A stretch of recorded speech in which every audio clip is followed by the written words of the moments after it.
The $1.7 trillion Omnibus bill has arrived at the White House and waiting for President Biden's final signature. To be clear, he's in St. Croix. They're working out the details on that. But with all of that spending poured, could this fuel the country's 40-year high inflation rates? Let's bring in Tennessee Congressman and House Appropriations Committee member Chuck Fleischmann.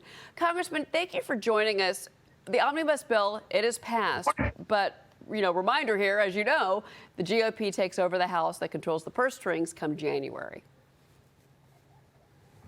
Yes, only if we could have waited just a few more weeks. What a bad, bad bill. I'm an appropriator. Republicans were kept in the House out of the entire process. It's probably one of the worst bills in 12 years I've seen come across Congress, and unfortunately it passed, and it's going to be signed into law. So how do we deal with this going forward? I mean, the spending in Washington has been fueling inflation. I think that's pretty agreed on by economists across the board. At the same time, let's be honest here, both sides put in new spending into this $1.7 trillion bill. That is true. But once again, House Republicans were left out of the entire process. And I will say this. So many misdirected spending. There was not enough money for the border, and the money that they put in for the border was put in the wrong direction. It was put in Biden's direction in terms of their ethos. We saw more money for IRS agents after having an egregious bill earlier in the year that increased the IRS by, 80,000 more agents potentially. It was totally misdirected. And yes, when we come into power next week, when we get those gavels, what we've got to do is put in fiscal restraints. We've got to put in structural constraints and restraints because government left unchecked, and this is what we just saw in this omnibus, in a $1.7 trillion omnibus that we did not need, we saw government run amok. And I think what we've got to do is put in some very strong structural safeguards to make sure that we don't let this happen again and that we instill some form of fiscal responsibility, some semblance of responsibility for the American people. Okay, Congressman, the Supreme Court extending Title 42.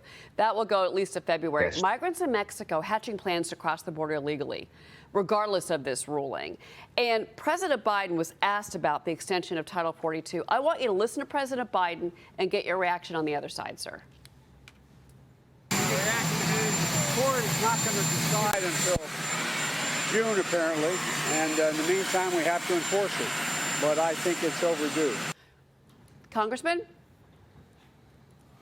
Well, at least he's going to abide by the Supreme Court's ruling. It was a 5-4 ruling. It should have been a 9-0 ruling, in my view. Title 42 is one of the last protections that we've got. Let's face it, 4.5 million illegals have come over since Biden has been president. He's had porous borders. He's invited illegal immigration. We've seen drugs, sex trafficking, crime. It's just, again, a broken border. It's a national security issue.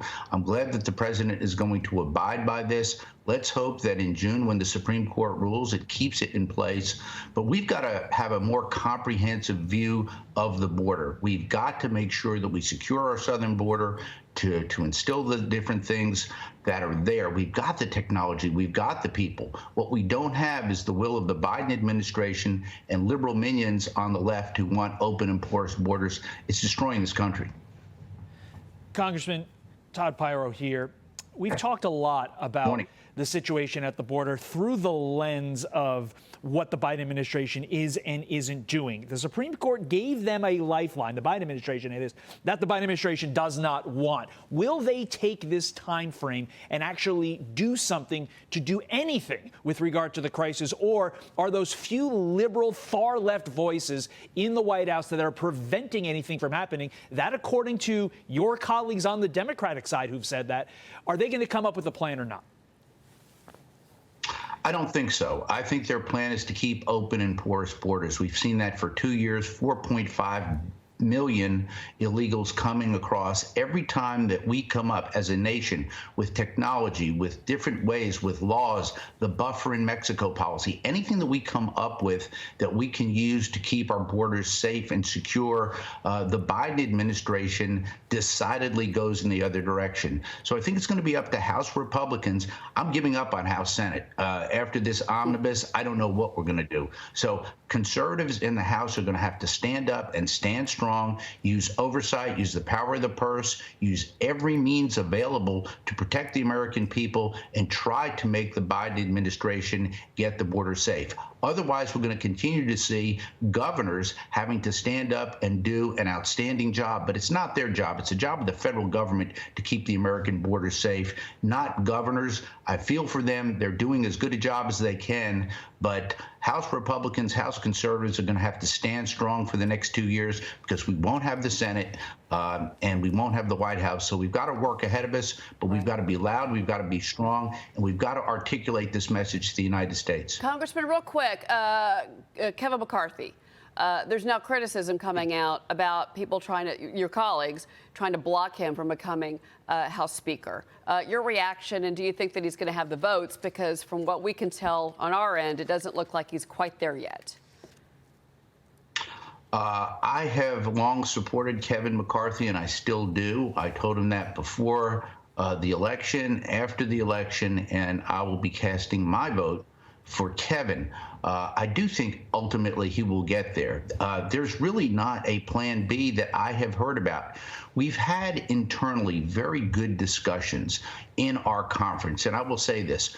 Our conference has three wings, a moderate wing, a center right wing, of which I'm a member, and a further right wing, which is the Freedom Caucus. And we're one big family, not always one big happy family, but one big family. We've had these discussions. Right now, Kevin is in the position to be the only person to attain that vote.